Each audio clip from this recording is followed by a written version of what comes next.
पाकिस्तान के बीच बदलते हालातों ने अब युद्ध का रूप ले लिया है। हर दिन तस्वीरें बदल रही हैं और अब बात लड़ाई पे आ चुकी है। दोनों देशों की प्रतिष्ठा दांव पे है। जिस तरह से पाकिस्तान ने अपने नापाक इरादे करते हुए आतंकी हमला कराया, भारत उसके बाद करारा जवाब दे रहा है। अब टेक्नोलॉजी वॉर का स्थिति हो चुकी है और इस स्थिति में भारत की क्या रणनीति है, इसके बारे में हम आज बात करेंगे major general AP Bam sir से। सेना में कई साल सेवा देने के बाद अब वो सेवानिवृत्त हैं। हालांकि उन्होंने बहुत करीब से भारतीय सेना को देखा है, जाना है और सीमा पे क्या स्थिति है इसे भी समझा है। सबसे पहले तो सर आपका यूसी न्यूज में स्वागत है। जी धन्यवाद, बहुत बहुत शुक्रिया। अभी जो ये वॉर की स्थिति है, कहीं ना कहीं ये डायरेक्ट वॉर ना होकर अब टेक्नोलॉजी वाली वॉर है। आप देख रहे होंगे कि पाकिस्तान लगातार ड्रोन अटैक कर रहा है और भारत अपने डिफेंस सिस्टम से उसे आकाश में ही नष्ट कर रहा है। तो इस टेक्नोलॉजी वॉर की हमारी किस तरह की तैयारी है? आज का जो लड़ाई होता है, युद्ध होता है, ये टेक्नोलॉजिकली बहुत एडवांस्ड है और हाई लेवल का है। हम देखते हैं कि अभी तक जो लड़ाई हुई है ये अभी तक मैन टू मैन लड़ाई नहीं हुई है, ये इलेक्ट्रॉनिक वॉरफेयर की लड़ाई हुई है और दोनों तरफ से ड्रोन या मिसाइल्स या एमुनिशन दागा गया है। और उसको इलेक्ट्रॉनिक वॉरफेयर जब कहते हैं तो electronic warfare, electronic counter warfare, electronic counter counter warfare या electronic counter counter counter warfare होता है। ये आयाम पूरे बदल गए हैं। आप देखते हैं कि पहले जब हम लोग गुत्तम गुत्ता की लड़ाई करते थे तो तकरीबन 30 या 40 दशक से पहले, वो आजकल उस लेवल पे पहुंचने के लिए अभी टाइम लगेगा। आपने देखा कि जो पाकिस्तान ने कार्रवाई की थी 22 अप्रैल को, उसके बाद जो उन्होंने दुस्साहस किया, शायद उन्होंने इस लेवल का या इस स्थिति को वॉर गेम नहीं किया होगा और उनको लगा कि हमेशा की तरह भारत 2-3 बार आवाज़ करेगा, कुछ नॉइज़ करेगा और शांत हो जाएगा। बट इस बार उन्होंने गलती कर दी। जिस प्रकार से हालात उन्होंने पैदा किए थे, ये भारत के लिए इस बार रुकना बहुत मुश्किल था। और आपने देखा कि जिस प्रकार से हम लोगों ने अपनी तैयारी की है और उसके बाद 6 और 7 की रात को या 7 तारीख की अर्ली मॉर्निंग को हमने जब दुश्मन के 9 टारगेट्स पे हमला किया, इन टारगेट को चुन चुन के हमने सिलेक्ट करके उनको हिट किया, क्योंकि हर एक टारगेट का अपना इतिहास था कि उस टारगेट को हमने क्यों सिलेक्ट किया। आपने प्रश्न पूछा कि जो टेक्नोलॉजिकल वॉरफेयर है वो किस प्रकार से आगे बढ़ेगा। टेक्नोलॉजिकल वॉरफेयर में हम कोशिश करते हैं कि किस प्रकार से इलेक्ट्रॉनिकली उसको अंजाम दिया जाए। आपने देखा कि किसी भी देश का जो एयर डिफेंस सिस्टम है वो बहुत सक्षम होना चाहिए और पिछले 4 दिन में ये प्रूव हो गया है कि भारत का एयर डिफेंस सिस्टम एक बहुत सुदृढ़ एयर डिफेंस सिस्टम है और उतना ही कमज़ोर पाकिस्तान का है। इसमें कोई सीक्रेट नहीं है कि पाकिस्तान की स्थिति भारत के बनस्पत बहुत बहुत बहुत कमज़ोर है। आप किसी भी फील्ड में ले लीजिए, मैन पावर ले लीजिए, आप इक्विपमेंट ले लीजिए, आप ट्रेनिंग ले लीजिए, आप फाइनेंसेस ले लीजिए, आप बजट ले लीजिए या इक्विपमेंट कैपेबिलिटी ले लीजिए। आपने देखा कि पाकिस्तान ने कोशिश किया कुछ ड्रोन्स या कुछ मिसाइल्स फायर करें, बट अभी तक भारत ने 100% मिसाइल्स और ड्रोन को डिस्ट्रॉय किया है और उनका सिर्फ मलबा नीचे गिरा है। ये दर्शाता है कि भारत की स्थिति कितनी मजबूत है और आगे भी जब इस प्रकार की लड़ाई होगी, जब तक कि फिज़िकली लड़ाई नहीं शुरू होती है मैन टू मैन, ये देखेंगे कि भारत का वर्चस्व है और हो सकता है कि इलेक्ट्रॉनिक लड़ाई के अंदर ही भारत पाकिस्तान का खात्मा कर दे। इसके पहले भी पाकिस्तान से जब भी वॉर हुआ है, पाकिस्तान भारत के आगे नहीं टिक पाया है, लेकिन फिर भी बार बार वो उसी तरह के नापाक इरादे रहते हैं। कश्मीर के रास्ते हो या और भी आतंकवादी हमले हो, वो हम पे हमला करता रहता है। इस बार भारतीय सेना के साथ ही एयरफोर्स और नेवी भी सक्रिय हो गई है। क्या लगता है कि हमारे तीनों सेना के जो प्रमुख अंग हैं ये एक साथ मिलकर पाकिस्तान पे अटैक किए हैं, तो ये वॉर कितना लंबा खींच सकता है? हिंदी में कहावत है, लातों के भूत बातों से नहीं मानते। आप जानते हैं कि जैसे आपने जिक्र किया कि पाकिस्तान वारंवार और बार बार और लगातार हम पे हमले करता है, चुटमुट की लड़ाई करते हैं। आपको याद होगा किसी बेवकूफ़ प्राइम मिनिस्टर ने पाकिस्तान में कहा था कि हम लोग घास खाएंगे लेकिन हम लोग अणु बम बनाएंगे, और उन्होंने कहा था कि we will cut India with 1000 wounds, मतलब छोटे छोटे ब्लीडिंग करा के हिंदुस्तान को तंग करेंगे।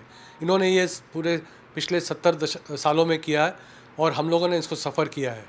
आज की तारीख में जब किसी ने लक्ष्मण रेखा क्रॉस किया है और हद हो गई थी, तो इसका जवाब देना बहुत ज़रूरी था। और जैसे आपने कहा कि तीनों सेनाओं के अंगों ने, अपने भारत के नौसेना, वायुसेना और थल सेना ने मिल के ये हमला कोऑर्डिनेट किया है। पहले क्या होता था कि पहले हर एक सर्विस अपना अपना प्लान बनाते थे, अपना अपना ऑप्शन करते थे, उसके बाद अंत में कुछ किसी तरह से कोऑर्डिनेशन होके हमला किया जाता था।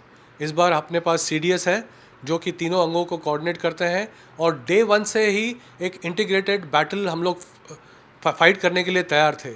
जब तीन शक्तियाँ एक साथ काम करती हैं तो पहले 1+1+1 3 होता था।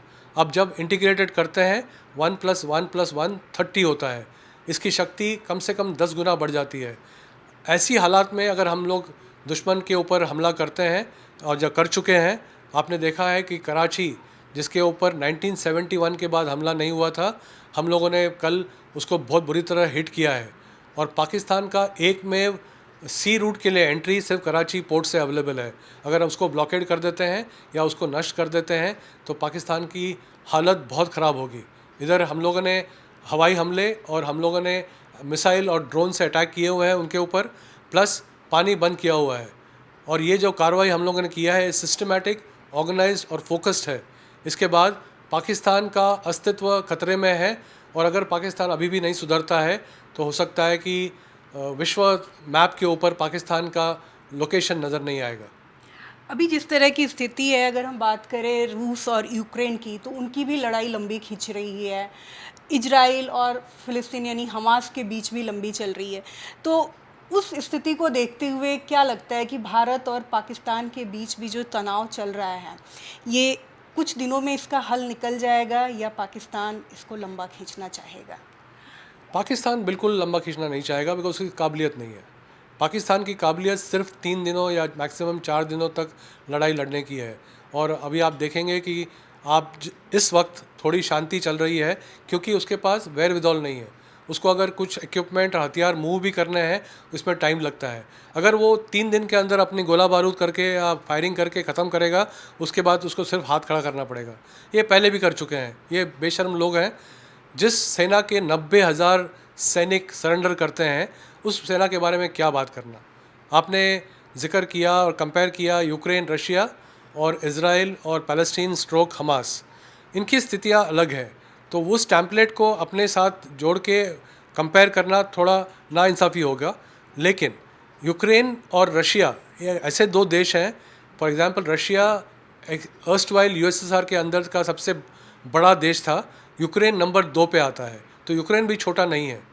अगर इसी बात पे हम लोग कंपैरिजन करें भारत और पाकिस्तान की, तो भारत पाकिस्तान से कम 4 गुना बड़ा है। उसकी शक्ति, उसका फ़ौज, उसकी नफरी, उसका इक्विपमेंट का कोई कंपैरिजन नहीं है। इज़राइल और हमास का देखा जाए या पैलेस्टीन का देखा जाए, इज़राइल के लिए उसका साइज़ छोटा होना पर उसका जिगरा बड़ा होना ये बहुत बड़ी फोर्स मल्टीप्लायर है। और इज़राइल के लिए लड़ाई एग्जिस्टेंस का रास्ता है। हमास ने जब 7 अक्टूबर को हमला किया था, इज़राइल ने भी अपना टाइम लिया और 20 अक्टूबर को उनको 20 दिन के बाद 27 अक्टूबर को उनको हिट किया। और वो लड़ाई अभी तक चल रही है क्योंकि वो चाहता है कि किस प्रकार से इन तमाम हमास को हो या बाकी दहशतगर्द संस्थाएं हो, उसको ख़त्म किया जाए। भारत और पाकिस्तान के अगर हम लोग कंपैरिजन करते हैं और सोचते हैं कि कितने दिन चलेगा, मेरा अंदाज़ा है कि ये ज़्यादा दिन नहीं चलने वाला है क्योंकि पाकिस्तान की काबिलियत नहीं है।